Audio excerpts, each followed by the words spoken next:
گزشتہ بہت سے خطبات میں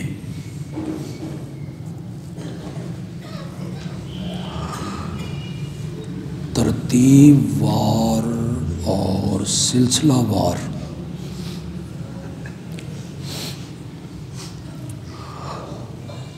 ایک عنوان سے میں گفتگو کر رہا ہوں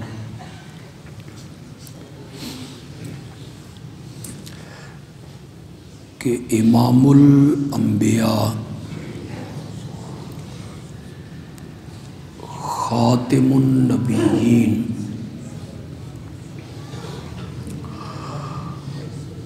حضرت سیدنا محمد الرسول اللہ صلی اللہ علیہ وسلم کی سیرت کا سب سے نمایاں پہلو یہ ہے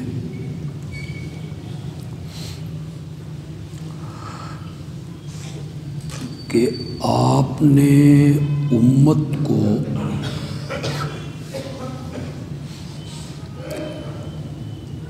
جن کاموں کے کرنے کا حکم دیا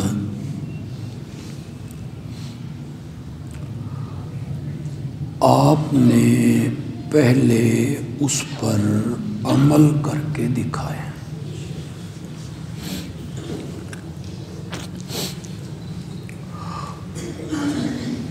قول و فعل کا جو تضاد ہے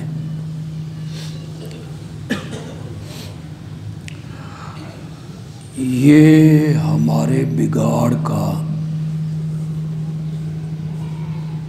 سب سے بڑا سبب ہے۔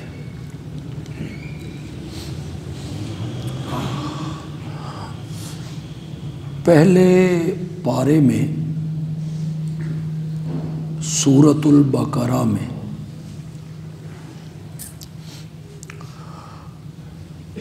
اللہ نے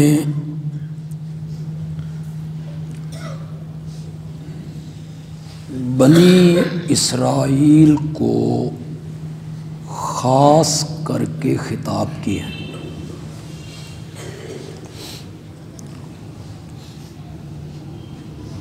اس میں اللہ نے ان کے علماء سے کہا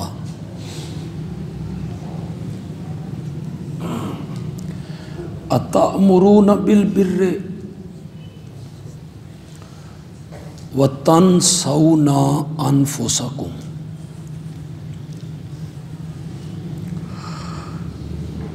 کیا تم لوگوں کو نیکی کا حکم دیتے ہو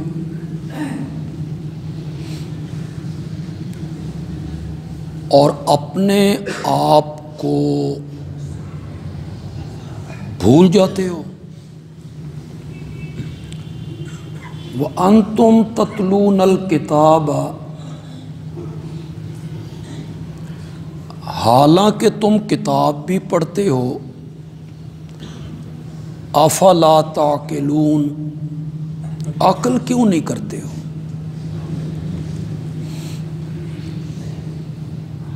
یہود و نصارہ کے علماء پر رد کیا۔ اس کا آواز کم کریں جی۔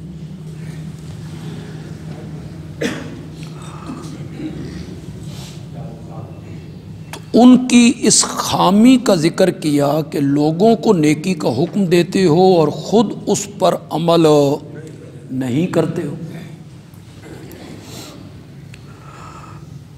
تو انہیں جب یہ کہا جا رہا ہے خود جو اسلام کا داعی ہے حضرت محمد الرسول اللہ صلی اللہ علیہ وسلم، ان کی سب سے بڑی وصف اور خوبی یہی ہے کہ انہوں نے جس چیز کا حکم دیا آپ نے وہ خود کر کے دکھایا، عمل کر کے دکھایا۔ میں ایک ایک پہلو پر گفتگو کر رہا ہوں، نماز، روزہ، زکوٰۃ، آپ کو یاد ہو تو پچھلے جمعے ایفائے عہد، وعدہ، آج کے خطبے میں میں صدق، آپ میری طرف دیکھیں، صدق، راست گفتاری، سچ بولنا، سچ بولنا، اس پر میں تھوڑی سی گفتگو کروں گا انشاءاللہ۔ قرآن نے کہا وَمَنْ أَصْدَقُ مِنَ اللَّهِ حَدِيثًا، وَمَنْ أَصْدَقُ مِنَ اللَّهِ قَوْلًا، بات کہنے کے لحاظ سے اللہ سے بڑھ کے سچا کون ہے؟ تو سچائی کو اور صداقت کو اللہ نے سب سے پہلے اپنی طرف منسوب کی۔ ہم تلاوت کرتے ہیں تو اس کے بعد کہتے ہیں صدق اللہ، اللہ نے کیا کہا؟ سچ کہا۔ انبیاء کا ذکر کیا تو کئی انبیاء کے بارے میں کہا وَاذْكُرْ فِي الْكِتَابِ ابراہیم إِنَّهُ كَانَ صِدِّيقًا نَبِيًّا، کہ حضرت ابراہیم اللہ کے سچے، سچ بولنے والے اور نبی تھے۔ ہر مذہب، چاہے وہ آسمانی کتاب کا حامل ہو جیسے یہود ہو گئے، عیسائی ہو گئے، اور اگر وہ آسمانی مذہب کا حامل نہیں ہے جیسے ہندو ہو گئے، سکھ ہو گئے، ہر مذہب میں میرا خیال ہے کہ ہر دین اور ہر مذہب اس میں سچ بولنے کی ترغیب دی گئی ہے۔ یہ کوئی صرف دین کا مسئلہ نہیں ہے یا اسلام کا مسئلہ نہیں ہے، یہ غالباً انسانیت کا مسئلہ ہے کہ ایک انسان کو چاہیے کہ وہ ہمیشہ سچ بولے، جھوٹ سے پرہیز کرے۔ ایک حدیث پڑھتے ہیں تو بڑے حیران ہوتے ہیں۔ ایک صحابی نے پوچھا یا رسول اللہ، کیا مومن بزدل ہو سکتا ہے؟ آپ نے فرمایا ہاں ہو سکتا ہے، ہر بندہ تو بہادر نہیں نہ ہوتا، ہر بندہ دلیر نہیں ہوتا۔ پوچھنے والے نے پوچھا کیا مومن بخیل ہو سکتا ہے؟ آپ نے فرمایا ہاں ہو سکتا ہے، ہر بندہ دریا دل نہیں ہوتا، ہر بندہ سخی نہیں ہوتا۔ یہ سخاوت وصف ہے اور خدا داد ہے۔ پوچھنے والے نے کہا کیا مومن جھوٹا ہو سکتا ہے؟ آپ نے فرمایا لا، بزدل ہو سکتا ہے، بخیل ہو سکتا ہے، لیکن ایک مومن اور جھوٹ بولے یہ نہیں ہو سکتا۔ ایک اور حدیث ہے، میرے آقا کا فرمان ہے صلی اللہ علیہ وسلم، 3 آدمیوں کی طرف اللہ قیامت کے دن رحمت کی نگاہ بھی نہیں اٹھائے گا، نہ انہیں پاک کرے گا، وہ اسی گندگی میں رہیں گے، انہیں اٹھا کے جہنم میں اللہ پھینک دے گے۔ ان میں پہلا آدمی ہے بڑھاپے میں زنا کرنے والا۔ زنا تو ویسے جرم ہے، جوانی میں بھی زنا کرنا تو جرم ہے، لیکن اس کی قباحتیں بڑھ جاتی ہیں۔ جیسے میرے آقا نے ایک مرتبہ فرمایا کہ پڑوسی کی عورت سے زنا کرنا بنسبت دوسری جگہ زنا کرنے کے زیادہ جرم ہے۔ اسی طرح یہاں آپ نے فرمایا ایک بوڑھا آدمی ہے اور وہ زانی ہے، اللہ قیامت کے دن اس کی طرف رحمت کی نگاہ نہیں کرے گا۔ دوسرا بندہ ہی بتا دوں، بادشاہ ہو اور جھوٹ بولے، ملک کا وزیر اعظم ہو، صدر ہو، ایک اونچے عہدے پر فائز ہو اور اسے اپنے عہدے کا لحاظ نہ ہو اور وہاں بیٹھ کے جھوٹ بولے۔ جھوٹ بولنا تو ویسے جرم ہے، لیکن اس کا جو منصب ہے اسے تو بالکل زیب نہیں دیتا کہ وہ جھوٹ بولے۔ عربی کا ایک مقولہ ہے السلطان لا یکذب، کیا معنی کریں گے؟ لفظی معنی کیا کریں گے؟ السلطان لا یکذب، بادشاہ جھوٹ نہیں بولتا۔ لفظی معنی تو یہ ہوگا، آپ کہیں گے یہاں تو بادشاہ ہوتا وہ ہے جو جھوٹ بولے، قدم قدم پہ جھوٹ بولے، اور یہ کیسا مقولہ ہے کہ بادشاہ جھوٹ نہیں بولتا؟ تو یہاں نفی ہے لیاقت کی، معنی یہ کریں گے بادشاہ کو لائق نہیں ہے، نفی لیاقت کی، بادشاہ کو یہ زیب نہیں دیتا کہ جس منصب پہ وہ ہے، اتنے اونچے منصب پہ بیٹھ کے وہ جھوٹ بولتا ہے۔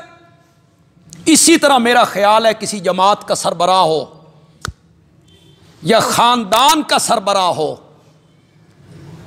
اسے بھی یہ زیب نہیں دیتا کہ وہ کیا بولے؟ جھوٹ بولے۔ اور تیسرا آدمی فقیر ہو، بھوکا ہو، پھر متکبر ہو۔ ایک ہے نا دولت مند ہے اور تکبر کرتا ہے، گاڑیاں ہیں، کوٹھیاں ہیں، پیسہ ہے، دولت ہے، تجارت ہے، باغات ہیں، فیکٹریاں ہیں، تو چلو کوئی تکبر کا عنصر کوئی آ گیا دل میں دولت کی وجہ سے۔ یہ بھوکا ہے، فقیر ہے، مفلس ہے، اور پھر کیا کرتا ہے؟ تکبر کرتا ہے۔ تو جھوٹ سے منع کیا ہے۔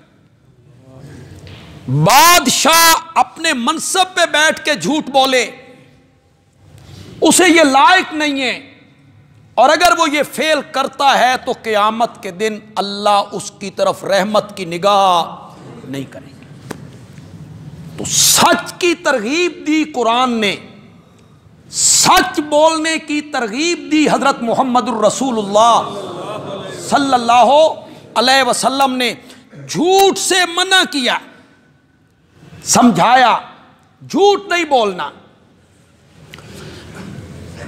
آپ حیران ہو جائیں گے، ایک عورت نے اپنے بچے کو بلایا یوں جھولی کر کے، ادھر آؤ تمہیں چیز دوں گی۔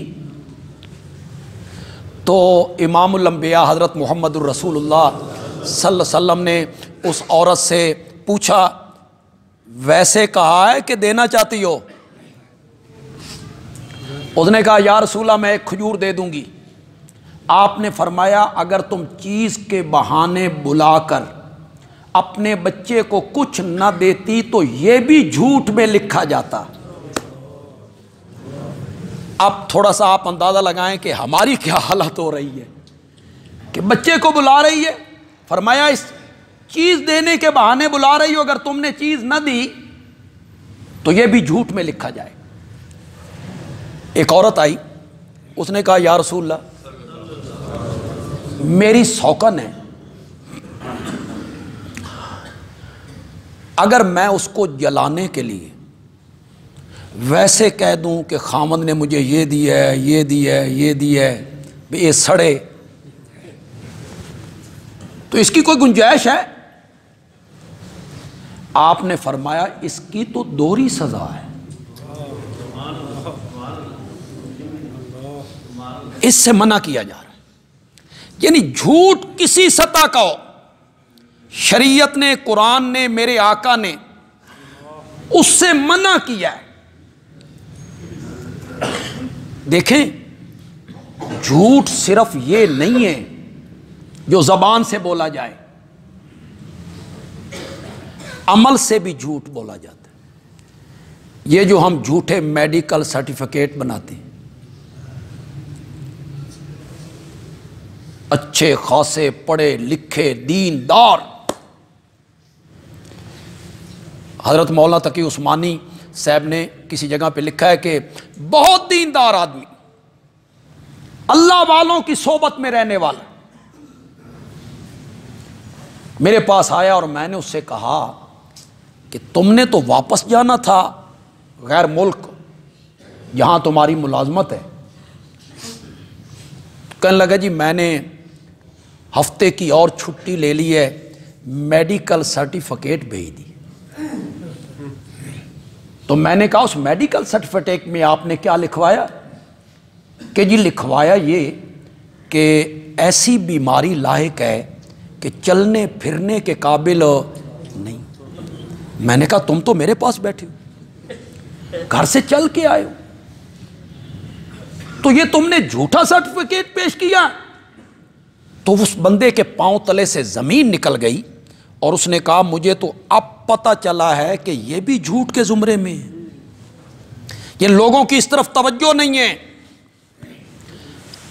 کتنے لوگ غلط میڈیکل سرٹیفکیٹ بناتے ہیں، کتنے لوگ عدالتوں میں جا کے جھوٹ بولتے ہیں. قدم قدم پہ ہمارا پورا معاشرہ جھوٹ میں اٹا ہوا ہے. دیندار طبقہ کیا، غیر دیندار کیا، نمازی کیا، غیر نمازی کیا. کبھی ہم مجبوراً جھوٹ بولتے ہیں، کبھی ہم شوق میں جھوٹ بولتے ہیں، کبھی ہم مذاق میں جھوٹ بولتے ہیں. شریعت نے اس سے منع کیا، شریعت نے سچ کی طرف رہنمائی کی. ان الصدق یہدی الی البر وان البر یہدی الی الجنہ. میرے آقا آپ لوگوں کو سمجھا رہے ہیں ان الصدق یہدی الی البر، سچ بولنا نیکی کی طرف لے جاتا ہے. وان البر یہدی الی الجنہ، اور نیکی کہاں لے جاتی ہے؟ ایک حدیث عام طور پہ علماء خطبے بھی پڑھتے ہیں، ان الصدق ینجی والکاذب یہلک. سچائی نجات دیتی ہے اور جھوٹ جو ہے وہ کیا کر دیتا ہے؟ ہلاک کر دیتا ہے.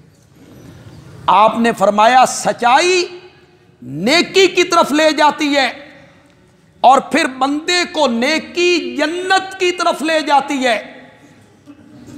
وَإِنَّ الْكَاذِبَ يَهْدِي إِلَى الْفُجُورِ وَإِنَّ الْفُجُورَ يَهْدِي إِلَى النَّارِ. اور جو جھوٹ بولنا ہے وہ بندے کو گناہوں کی طرف لے جاتا ہے، اور گناہ جو ہوتے ہیں وہ بندے کو آگ کی طرف لے جاتے ہیں. تو قرآن نے، میرے آقا نے امت کو یہ تلقین کی جھوٹ نہیں بولنا، ہمیشہ سچ بولنا ہے، ہمیشہ سچ بولنا ہے. سچ بولنے کی تلقین کی. یہ دین کے امور میں ایک بڑا امر ہے، بڑا حکم ہے. پھر میرے نبی کی اپنی سیرت کیا ہے کہ ابھی نبوت نہیں ملی، ابھی رسالت نہیں ملی، ابھی نبوت کا تاج آپ کے سر پر نہیں سجایا گیا کہ مکے میں مشہور ہے میرا نبی صادق جا رہا ہے، صادق جا رہا ہے، امین جا رہا ہے. میرے نبی کی صداقت اور امانت قبل از نبوت وہ پورے علاقے میں، شہر میں، لوگوں میں مشہور ہے. پہلے دن میرے آقا کوہ صفا پہ آئے ہیں. جب اللہ نے کہا اپنے قریبیوں کو آواز لگاؤ اور اس کا اعلان کرو، میرے نبی کوہ صفا پہ آ گئے. کپڑا ہلایا ہے، کپڑا، لوگ جمع ہو گئے. تو میں کہا کرتا ہوں یہ پہلا دن ہے، آپ اعلان نبوت کرنے لگے ہیں، انی رسول اللہ، میں کون ہوں؟ تو اس پہلے دن میرے نبی نے اپنی صداقت پر کوئی معجزہ پیش نہیں کیا، کوئی معجزہ نہیں دکھا۔ حضرت موسیٰ علیہ السلام نے پہلے دن معجزہ دکھایا، فرعون کہہ رہا ہے تو نبی ہے، کوئی نشانی؟ انہوں نے لاٹھی ڈالی، سانپ بن گئی، یہ ہے نشانی۔ بغل میں ہاتھ ڈالا، نکالا، وہ چمکنے لگ گئے، فرمایا یہ دوسری نشانی۔ اپنی صداقت پر پہلے دن 2 معجزے حضرت موسیٰ پیش کر رہے، اور میرا آقا اعلان نبوت کے پہلے دن کوئی معجزہ نہیں۔ بعد میں سینکڑوں معجزے دکھائے۔ اس تفصیل کرنے کی ضرورت اس لیے محسوس ہوئی کہ الزامات کی زد میں رہنے والے لوگ، اور فیس بک پہ جب ہمارے بیان چڑھتے ہیں تو لوگ نہ آؤ دیکھتے ہیں نہ تاؤ دیکھتے ہیں، پھر فتووں کی بچھاڑ شروع ہو جاتی ہے۔ اب یہ چڑھ گیا کہ کوئی معجزہ نہیں دکھایا تو لوگوں نے کہا اچھا معجزے دا انکار، تو لوگ دانستہ جھوٹ بولتے ہیں، افتراء کرتے ہیں، بہتان باندھتے ہیں، بہتان۔ جتنا فساد فیس بک نے مچایا ہے، الامان والعافیہ، کتنی جھوٹی باتیں ہیں جو لوگ لکھ کے کہتے ہیں یہ نبی پاک کا فرمان ہے، انا للہ، اسے آگے شیئر کریں، جو شیئر کرے گا اسے اللہ جنت دے دے گا۔ پتہ نہیں کیا کچھ کرتے رہتے، کتنے لوگوں کی کردار کشیاں ہوتی ہیں۔ ہاں سنجیدگی کے ساتھ کمنٹ کریں، دلائل کے میدان میں گفتگو کریں، دلیل کا توڑ دلیل سے، گالی سے نہیں۔ گالی وہی لوگ دیتے ہیں جن کا دامن دلائل سے خالی ہوتا ہے، ان کے پاس دلیل کو نہیں ہوتی، تو وہ خالی جگہ پر کرتے ہیں، کس سے؟ گالی۔ حضرت علی کا گستاخ ہے جی، چلو جی، حضرت حسین کو نہیں مانتے۔ کل قیامت کے دن انشاءاللہ فیصلے ہو جائیں گے کہ باطن بھی اور ظاہری صورت بھی حضرت علی کے ساتھ تمہاری ملتی ہے کہ ہماری ملتی ہے، کل فیصلے ہو۔ تم نے کبھی اپنی شکلیں دیکھی ہیں آئینے میں؟ صورتیں اپنی دیکھی ہیں؟ حضرت علی کی داڑھی مبارک سینے کو ڈھانپ لیتی ہے، پورے سینے کو، اور تم اسی سنت کا مذاق بناتے ہو۔ یہ کل قیامت کے دن پتہ چلے گا جب حضرت علی کا سامنا کرو گے، حضرت حسین کا جب سامنا ہوگا، اس دن پتہ چلے گا کہ محب کون ہے۔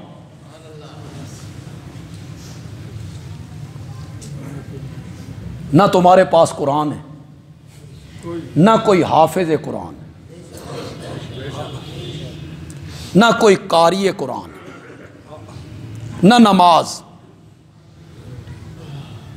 علی علی علی علی علی، نا صرف یہی، صرف نعرہ۔ مسلم کی روایت ہے، حضرت علی رضی اللہ تعالی عنہ نے اپنے شاگرد کو کہا کیا میں تمہیں اس مہم پر نہ بھیجوں جس مہم پر آمنہ کے لال نے مجھے بھیجا تھا؟ اس کام پہ میں تجھے نہ بھیجوں؟ آقا نے مجھے بھیجا تھا۔ شاگرد کہتا ہے زہ نصیب کہ جس کام کے لیے آپ کا انتخاب ہوا اس کے لیے آپ میرا انتخاب کر رہے ہیں، میں حاضر ہوں۔ حضرت علی نے فرمایا جاؤ میرے آقا نے مجھے بھیجا تھا، جو تصویر نظر آئے اسے توڑ دو، اور جو قبر ایک بالش سے اونچی نظر آئے اسے زمین کے برابر کر دو۔ یا اٹھاؤ مسلم۔ حضرت علی رضی اللہ تعالیٰ عنہ نے اپنے شاگرد سے یہ کہا۔ حضرت علی تو موحد اعظم ہے،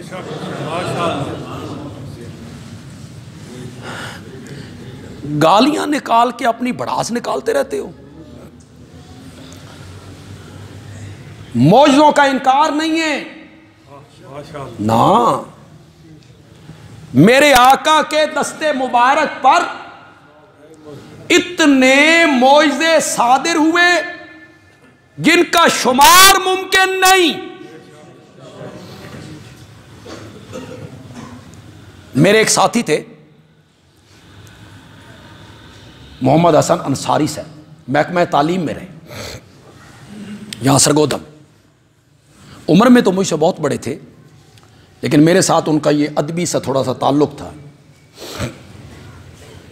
انہوں نے میرے آقا کے معجزے اکٹھے کیے، کام کیا اس پر اس بندے نے۔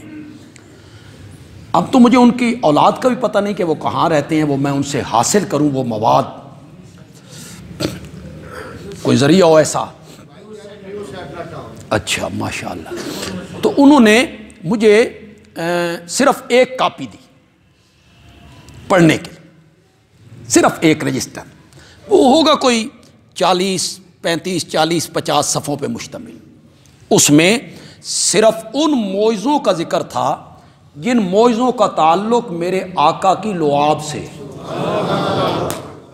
وہ لعاب والے معجزے انہوں نے اکٹھے کر، وہ بڑا کام ہے، وہ کہیں سے ملے شائع ہو تو میرے آقا کے معجزے لوگوں کے سامنے۔ معجزوں کا انکار نہیں ہے، بڑے چاند کا 2 ٹکڑے ہو جانا معمولی معجزہ ہے، اور چھوڑو یار یہ معمولی معجزہ ہے، کوئی معجزہ بھی نہ ہوتا۔ خدا کی قسم میرے آقا کی صداقت کے لیے ایک ہی معجزہ کافی تھا، قرآن۔ قرآن کس کی زبان سے نکل رہا ہے؟ اللہ اکبر۔ 40 سال کے بعد اچانک اس کی زبان سے نکلنے لگا جو کسی سکول نہیں گیا،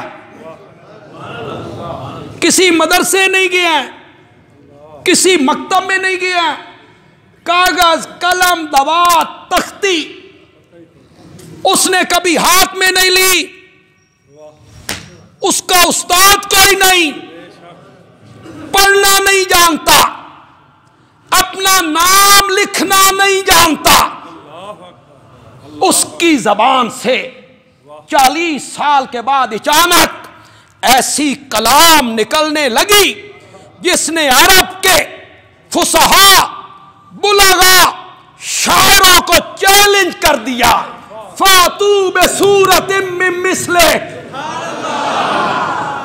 اس جیسی ایک صورت بنا کے لاؤ، ان کنتم صادقین، اگر تم اس بات میں سچے ہو کہ محمد خود بناتا ہے تو تم بھی بناؤ۔ فَإِن لَمْ تَفْعَلُوا، اللہ اکبر، یہ ہے قرآن کا معجزہ۔ فَإِن لَمْ تَفْعَلُوا، اگر تم ایسا نہ کر سکو، وَلَن تَفْعَلُوا، یہ ہے نا معجزہ، اور ہرگز نہیں کر سکو گے۔ اس دن سے لے کے آج تک، آج سے لے کے قیامت کی صبح تک میرے رب کا یہ چیلنج اور چیلنج کی تلوار دنیا کفر کے سر پر لٹکتی رہے گی انشاءاللہ، نہیں جواب آئے گا۔ بڑے معجزے دکھائے، معجزوں کا انکار نہیں ہے، پہلے دن کوئی معجزہ نہیں، میں اللہ کا نبی ہوں، پہلا دن ہے، اس دن کوئی معجزہ نہیں۔ یہ ہے میرے نبی کی شان، یہ ہے میرے نبی کی عظمت، پہلے دن چاند 2 ٹکڑے نہیں، پہلے دن جانوروں سے کلام نہیں، پہلے دن پتھروں کا سلام نہیں، کوئی معجزہ نہیں۔ پہلے دن میرے آقا نے کہا اوے مکہ کے لوگوں، میں نے تم میں 40 سال کا ایک طویل عرصہ گزارا ہے، اس میں میرا بچپن، میرا لڑکپن، میری جوانی، میری شادی، میری غمی، میری تجارت، میرا سفر، میرا حضر، میری جلوت خلوت، میرا بکریوں کا چرانا سب شامل ہے۔ تم میں میرے بچپن کے یار موجود ہیں، تم میں میری جوانی کے دوست موجود ہیں۔ بچپن اور جوانی کے دوستوں سے دوستوں کی باتیں چھپی ہوئی نہیں ہوتی۔ بولا میری زندگی کی سفید چادر پر کوئی داغ دکھا سکتے ہو؟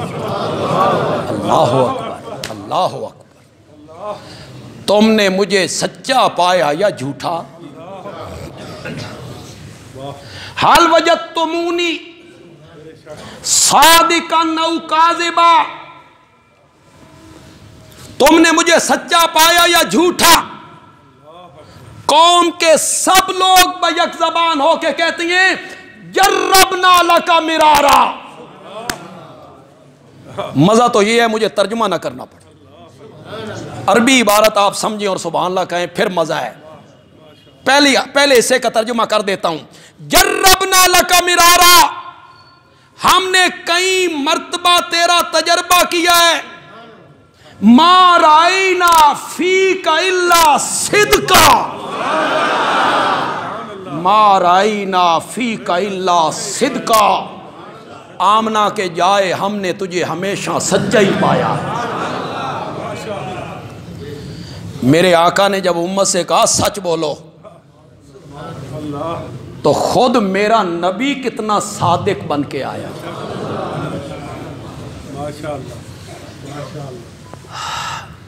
اللہ اکبر۔ کبھی کبھی میں حیران ہوتا ہوں یہ بات سن کے، پڑھ کے۔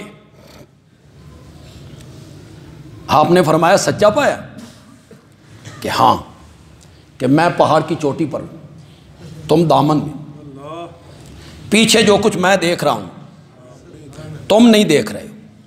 اگر میں یہ کہوں کہ ایک فوج آ رہی تم پہ حملہ کرنا چاہتے ہیں، مانو گے میری بات؟ جو قوم کے سیانے تھے، بڑے تھے، انہوں نے مشورہ کیا ہماری دشمنی کسی سے نہیں، عداوت کسی قوم سے نہیں، یہ فوجہ لے کے کون آ گیا؟ وہ اوپر چڑھ گئے صفا پہاڑی، میرے نبی کے ساتھ جا کے کھڑے ہو۔ کہاں ہے فوج؟ تمہیں نظر نہیں آ رہی؟ کہنے لگے ایک فوجی بھی نظر نہیں آ، ایک سپاہی بھی نظر نہیں۔ فرمایا دیکھ چکے ہو آنکھوں سے؟ اب میں کہتا ہوں کہ فوج آ رہی۔ کہوں پھر قوم کا جواب جس طرح میں اسے بیان کرتا ہوں، کہوں دیکھ چکی ہو کوئی لشکر نہیں، کوئی فوجی نہیں، اب میں کہتا ہوں فوج آ رہی ہے، مانو گے؟ قوم کے لوگ کہتی ہیں تیری 40 سالہ زندگی کی صداقت اور دیانت اور امانت اور شرافت اس بات کے کہنے پر مجبور کرتی ہے، ہماری آنکھیں دھوکہ کھا سکتی ہیں، محمد کی زبان جھوٹ نہیں بول سکتی ہے۔ میرے نبی نے کہا سچ بولو۔ پھر میرے نبی نے خود کیسا عمل کیا کہ نبوت کے ملنے سے پہلے بھی کبھی جھوٹ نہیں بولا ہے۔ نہیں، یہ جو وہ قذاب کہتے تھے نا، کس معنی میں کہتے تھے؟ اس معنی میں کہ دنیا کے معاملے میں تو جھوٹا ہے نا، وہ کہتے تھے یہ جو تو دعوت دیتا ہے لا الہ الا اللہ اور تو کہتا ہے کہ میں اللہ کا نبی ہوں اور یہ اللہ کا پیغام ہے، اس معاملے میں تو کیا ہے؟ اس معاملے میں جھوٹا کہتے ہیں، ورنہ عملی کیوں بھائی؟ چلو یہ موضوع تو میں آگے بھی جا کے بیان کرنا چاہتا تھا۔ ہجرت والی رات جب جا رہے ہیں تو حضرت علی کو سلایا، کیوں؟ انہی لوگوں کی امانتیں کس کے پاس ہیں؟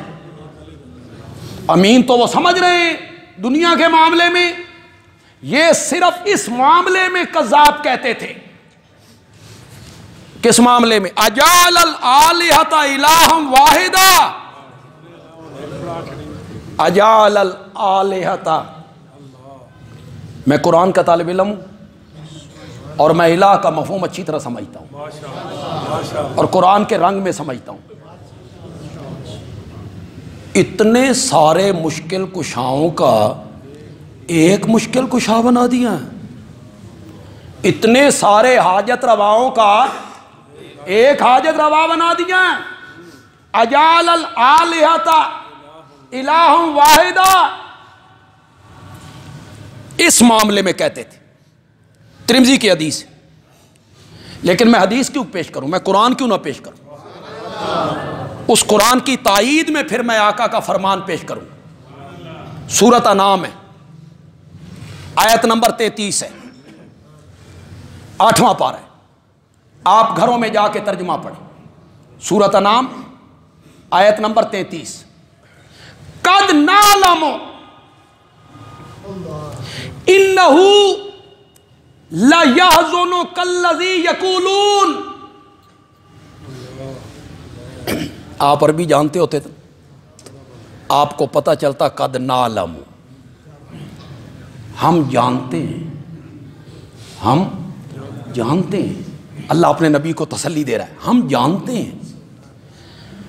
الذی یقولون، جتنی باتیں یہ مشرک کہہ رہے ہیں یہ تجھے غمگین کرتی ہیں،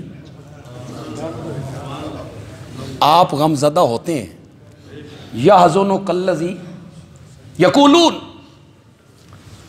ہم جانتے ہیں، یہ نعلموں کا معنی ہے، ہم جانتے ہیں، لیکن ایک قد نعلم، قد نعلم۔ میرے تفسیر کے استاد حضرت شیخ القرآن مولانا غلام اللہ خان رحمۃ اللہ، جب میں پڑھتا تھا تو ہم تقریباً 500-600 طالب علم تھے، اس میں پختون بھی تھے، بلوچستان کے بھی تھے، وہ تو بعض تو ایسے اردو بھی نہیں سمجھتے تھے، تو حضرت شیخ کو پہلے اردو میں تقریر کرنی پڑتی، پھر پشتو میں کرنی پڑتی، لیکن کسی آیت کا معنی وہ پنجابی میں کر کے اپنے شیخ کو یاد کرتے تھے۔ وہاں بچنا کے مولانا حسین علی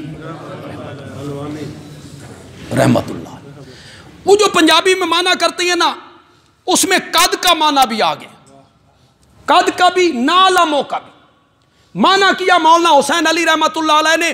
قد نعلمو، اساں ڈاڈھا جان دے ہاں، ہم سے یہ بات چھپی ہوئی نہیں ہے، اساں ڈاڈھا جان دے ہاں، انہاں دیاں گلاں تو غم زدہ ہوندہ ہیں۔ یہ جب کہتے ہیں نا مجنون ہے،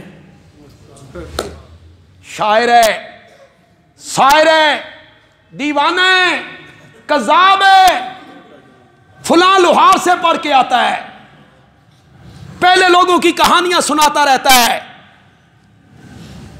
یہ جو باتیں کرتے ہیں نا، ہم اچھی طرح جانتے ہیں ان کی باتوں سے آپ غمگین ہوتے ہیں، پریشان ہوتے ہیں۔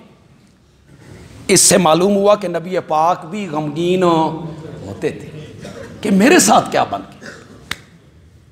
فتووں کی بارش ہے، آگے سنو ذرا، ہم اچھی طرح جانتے ہیں کہ ان کی باتیں آپ کو غمگین کرتی ہیں۔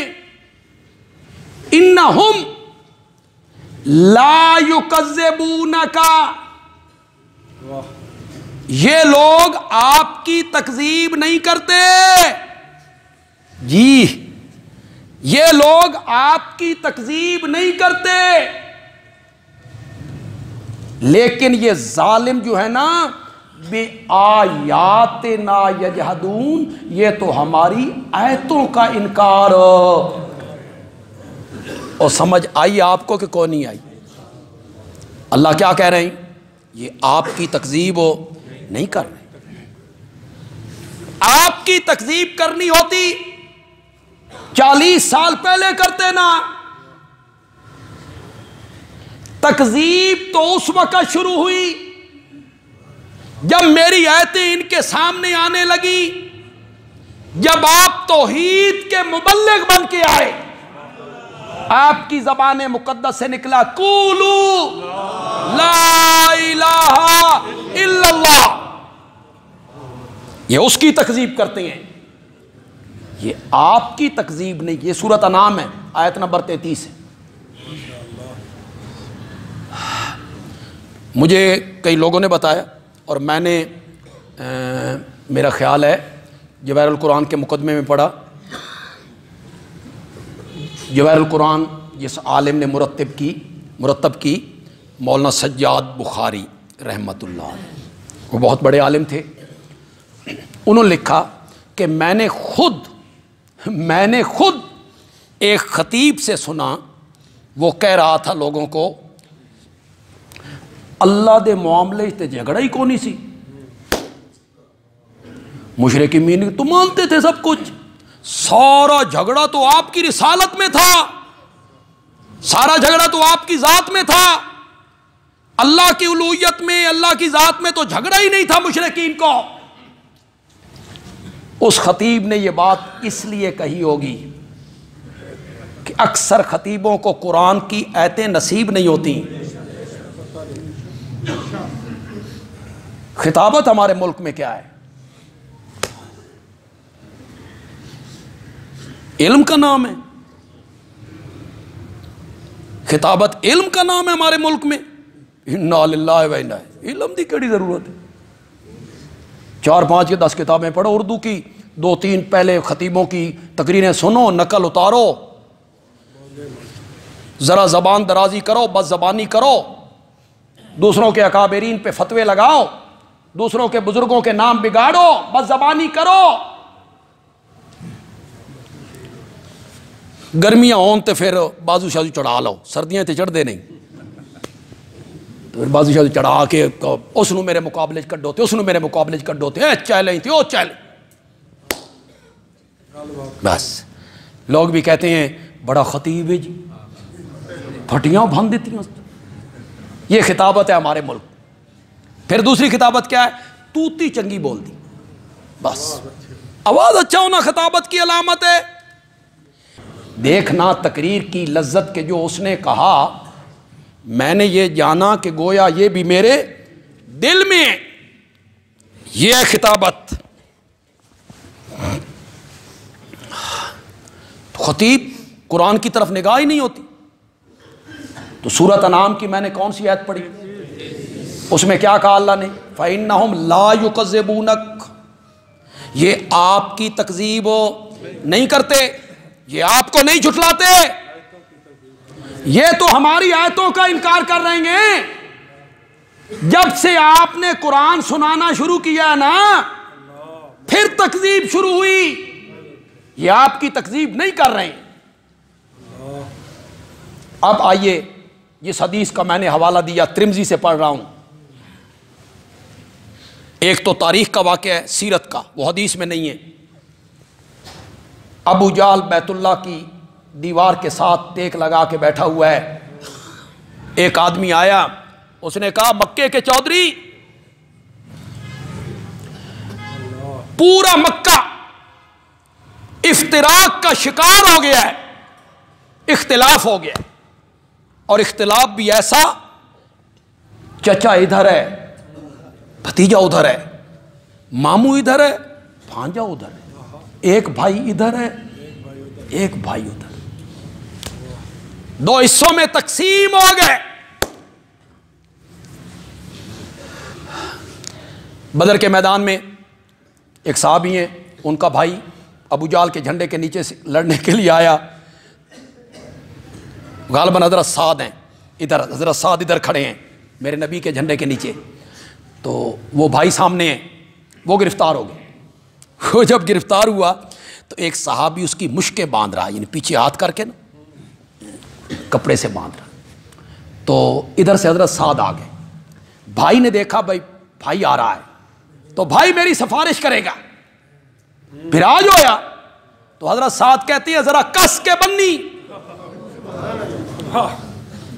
اس دی ماں کو لوں پیسے بڑے نہیں، چنگا فدیہ لبھے گا۔ دیکھا ہے توحید نے کیسا رنگ بدل دیا ہے، ذرا کس کے بننی۔ اس نے کہا بھائی جان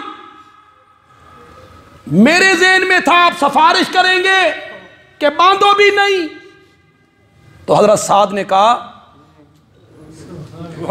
تو میرا بھائی نہیں ہے، باندھنے والا میرا بھائی ہے۔ رنگ ہی بدل گیا، رنگ ہی بدل گیا۔ سارا مکے میں انتشار ہو گیا،